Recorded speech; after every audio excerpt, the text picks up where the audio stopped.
You should know I believe in you. Every race you run, you're my number one. Happy Friday, and welcome to Cat on the Couch's Beyond Chemotherapy. I'm your humble host, Kat, and we are on the couch talking about cancer. Before we jump into this week's episode, I do want to remind our listeners, if you are still interested or searching for resources, check out episode 3. Episode 3 is full of resources, and if there's anything I've mentioned in that episode, or really in any of the episodes, send me an email and let me know, and I will reply back with a link. Also, send me your cancer battle stories. If you want your cancer battle stories read on one of the podcasts, let me know in that email. But this isn't just my story. This isn't just my podcast. This isn't just my platform. Okay, this is for all of us. This is our platform, our story, our podcast. So if you want to share your story and maybe help clear up some misconceptions when it comes to, people and cancer in the battle, no matter how mild or horrific your cancer battle, there's no comparison. There's going to be no judgment. If you want to share your story, send that to me in an email. Also include in that email if you're interested in doing an interview. If you don't want to email your story, you want to talk to me about your story, let me know. And definitely include any prayer requests. It costs me nothing and takes very little of my time to go to God and ask Him to shine a favorable light on your situation. So please include any prayer request. And my email address is catonthecouch, couch is with a K, @gmail.com. So that's CATONTHEKOUCH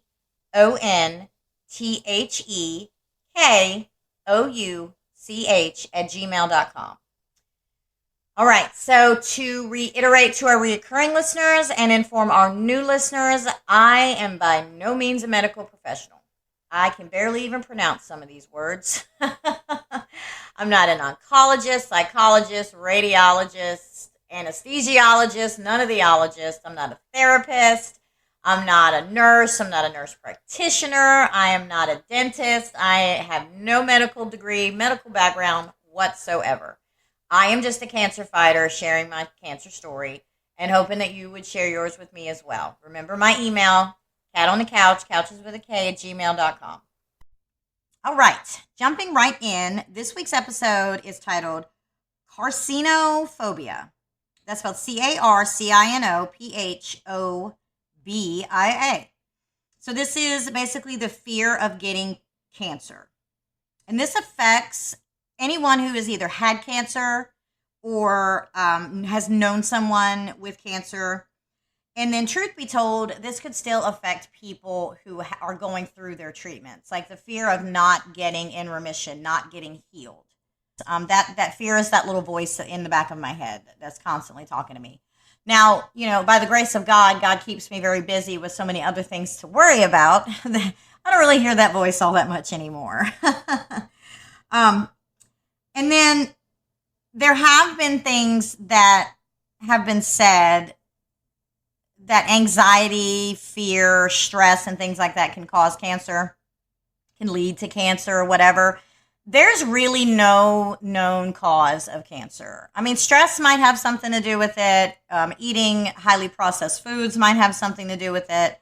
I mean, there are things that we know cause cancer, like smoking.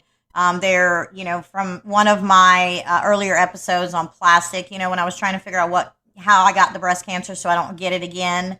I strongly believe the research behind that heated plastic puts chemicals into your food or drink that can cause cancer.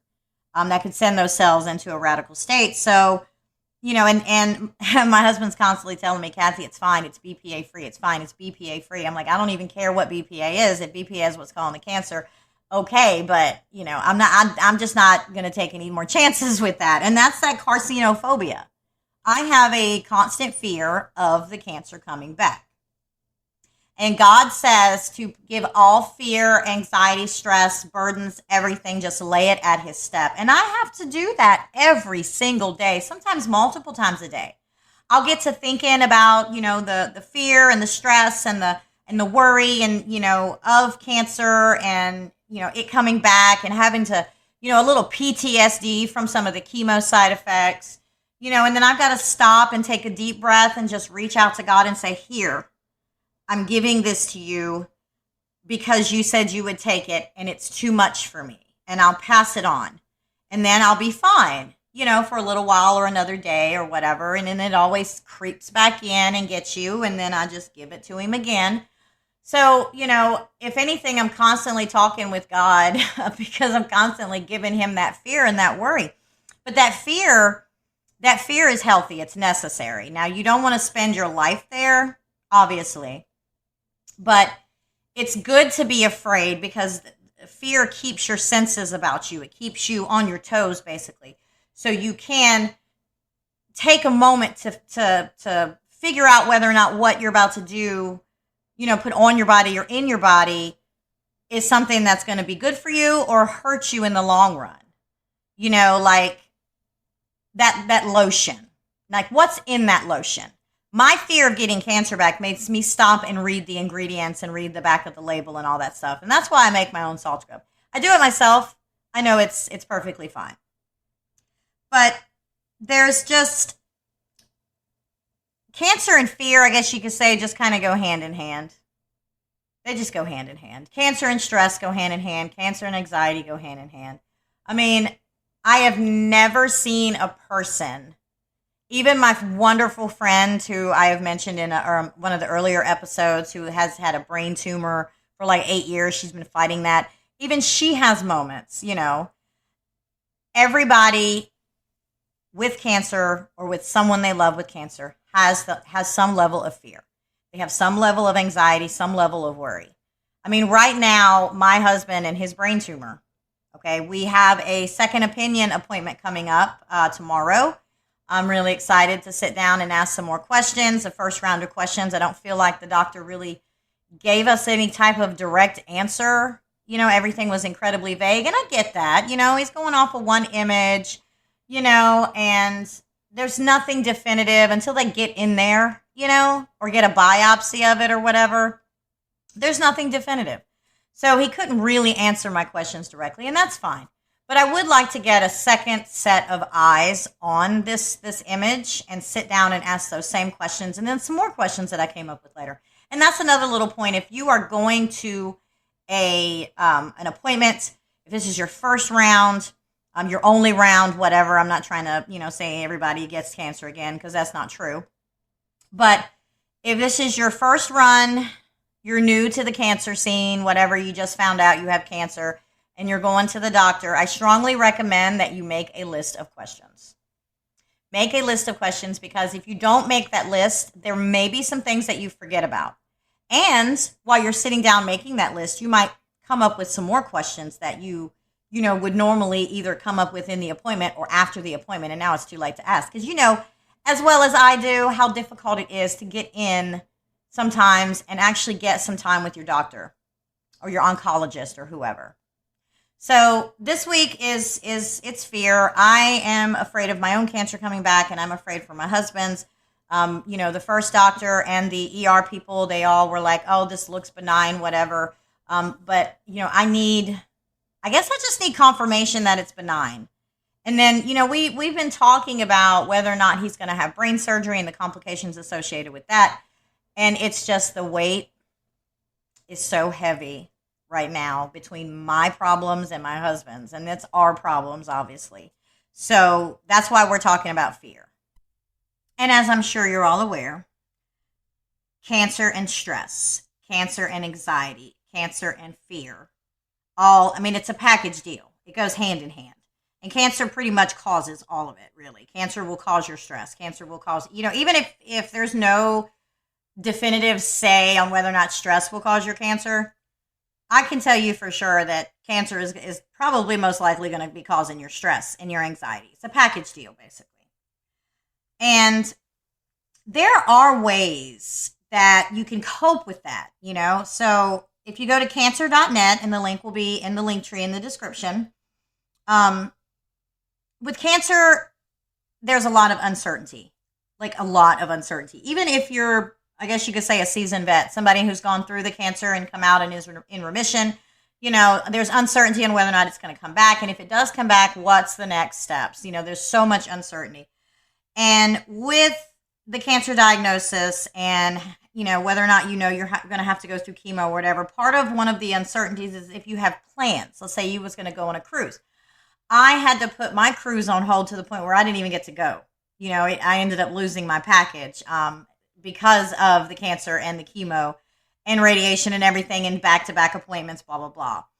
Or if, during the holiday season, everybody's wanting to travel. I would love to go see family around Thanksgiving and Christmas, but I couldn't go because I couldn't, I didn't have the energy for the trip.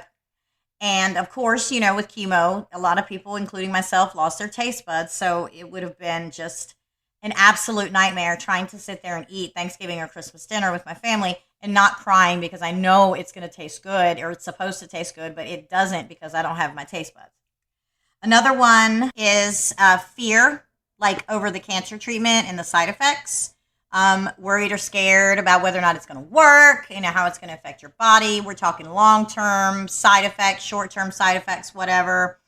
Another one is maybe if you, like I am, you had the cancer, you're in a remission now, you're worried about, late effects of the chemo. I thought I had neuropathy, but it turned out to be plantar fasciitis, and I went to the Good Feet store and got me some really good insoles, and now I have no feet pain whatsoever, so praise Jesus for that one. Whether or not the treatment will work, if the treatment will stop working. My friend that I was talking about with the 8-year brain tumor, she's gone through so many different rounds of chemo, and some of it works in the beginning, and some of it just stopped working. And then like for me, another one for me is, will my cancer come back? The fear of dying or losing someone you love because of the cancer. Let's say you're afraid the cancer won't, the cancer treatment won't work. And that person may go off to be with Jesus before you're ready for it. So, that's a heavy one right there. Like, I'm terrified with my husband, with his brain tumor. Like, what if we don't have surgery? Is this thing going to kill him? What if we do have surgery? Is the surgery going to kill him? I mean, it's a heavy thing. And the best thing that I can do is just give it to God, and to trust that he knows what he's doing. He knows better than I ever will. And he's got my best interest and my husband's best interest at heart and mind. So that pretty much wraps up everything. I definitely encourage you to check out cancer.net. There are lots of tips on this website for managing stress, managing emotions, coping with the uncertainty. But now it's time to move on to the giving portion.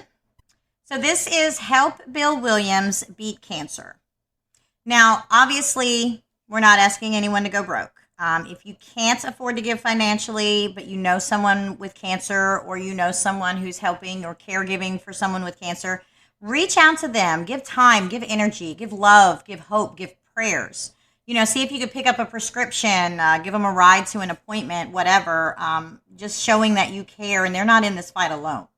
But if you can't afford to give financially, Mr. Williams' GoFundMe link will be in the link tree in the description. So this is Help Bill Williams Beat Cancer. I'm going to read the brief bio. It says, my name is Dawn Westcott, and myself, along with Liz Schall, are fundraising for our dear friend Bill Williams' family to help them with any medical bills and other obligations in light of Bill's passing. Bill lost his battle with cancer on October 26 after a courageous fight. Bill was one of the most kind-hearted people on the planet. His love for his family, dog, and helping others was incredible. So I don't have a lot of detail on the specifics of Bill's cancer or how long he had been fighting. But any death associated with this disease is tragic, whether it's one or a million. So I definitely encourage you to help Bill's surviving family members, handle the medical bills that will still be coming in, and, the mortgage and groceries and things of that nature. Because when he passed, no doubt, so did the income. No doubt he was, a provider in the family. So that's a loss too. So anything you guys can give, please click on the link tree that's in the description. It will take you to a page of other links. Bill's GoFundMe will be in that list of links, and that'll take you straight to the GoFundMe, and you guys can donate there. And the Bible verse for this week. I'm sure most of you, if not all of you, have heard this verse at least once. It's Bible study when you're in like grade school. It's pretty much standard that you have to memorize this one. But I chose this one because of the fear and, the anxiety and the stress and all of that, and how it's a huge weight when it's lifted, when you give it to God and he truly takes it, even if you take it back later, as I mentioned earlier. But this one is Psalms 23:4. Although I walk through the valley of the shadow of death, I shall fear no evil, for you are with me. Your rod and your staff, they comfort me. Though I walk through the valley of the shadow of death, I will fear no evil, for thou art with me. Okay, well, that wraps up another episode of the Beyond Chemotherapy podcast. Don't forget to send me your emails. Cat on the couch, couches with a K, at gmail.com. That's CATONTHEKOUCH